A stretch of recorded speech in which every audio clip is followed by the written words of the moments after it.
The attempted assassination of Slovak Prime Minister Robert Fico on May 15, 2024, sent shockwaves through the country and beyond. The incident, which left Fico critically injured after being shot 5 times, has sparked widespread concern about political violence and the vulnerability of political leaders. The attack occurred in the central Slovak town of Handlova, shortly after Fico left a government meeting. He was greeted by a small crowd of people, among whom was the suspected gunman. Video footage captured the moment the gunman approached Fico and fired at him from close range, despite the presence of security personnel. Fico was immediately rushed to a local hospital, then airlifted to a major trauma center in Banska Bystrica for emergency surgery. 2. The suspected gunman, a 71-year-old man identified as a former security guard and writer, was apprehended at the scene. He was known to have held a legal gun license and had reportedly expressed dissatisfaction with government policies. While neighbors described him as a polite man with no overt signs of political extremism, his motivations remain unclear. Some reports suggest he may have been radicalized, possibly influenced by the country's increasingly polarized political climate. 5. The investigation. Authorities are investigating the attack, seeking to determine the motive and identify any potential accomplices. The government has labeled the incident a politically motivated assassination attempt, highlighting the growing tensions within Slovakian society. 2. The aftermath. Fico's surgery was successful, and he is expected to survive. However, the attack has left a deep mark on Slovakian society. The incident has been met with widespread condemnation from world leaders, including President Joe Biden, Russian President Vladimir Putin, and Ukrainian President Volodymyr Zelensky. 4. Global implications. The attack on Fico highlights the vulnerability of political leaders and the importance of security measures. It also raises concerns about the potential for political instability in the region, particularly in light of the ongoing war in Ukraine and the rise of populist and nationalist movements across Europe. 1. Key information to know. Fico's return to power in October 2023 sparked controversy due to his pro-Kremlin stance and his policies aimed at weakening support for Ukraine and dismantling anti-corruption measures. 4. The attack occurred amidst a backdrop of growing political polarization in Slovakia, fueled by Fico's controversial policies and the rise of populist rhetoric. 4. The incident has raised concerns about the potential for further political violence, particularly in countries where political discourse is becoming increasingly polarized.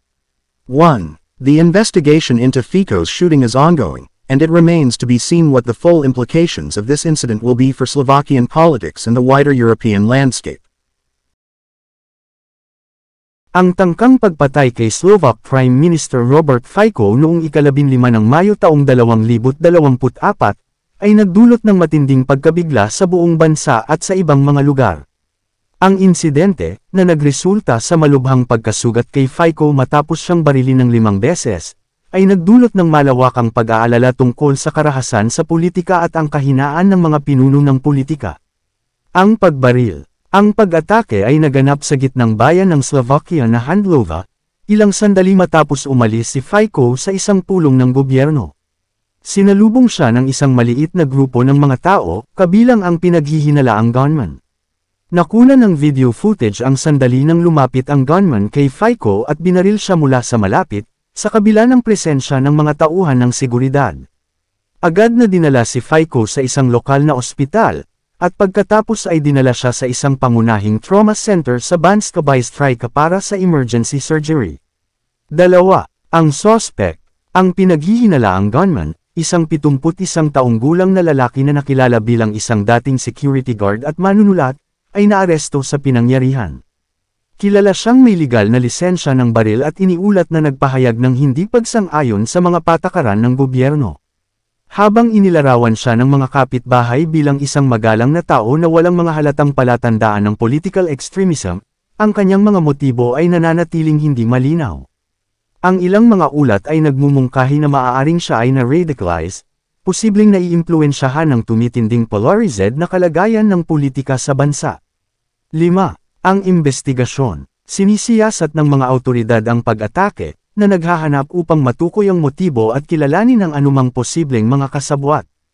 Tinawag ng gobyerno ang insidente na isang politically motivated na tangkang pagpatay, na binibigyang diin ang lumalaking tensyon sa loob ng lipunan ng Slovakian.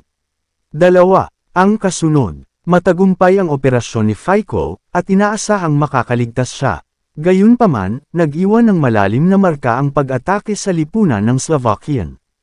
Ang insidente ay sinalubong ng malawakang pagkondena mula sa mga pinuno ng mundo, kabilang sina Pangulong Joe Biden, Pangulong Vladimir Putin ng Russia, at Pangulong Volodymyr Zelensky ng Ukraine.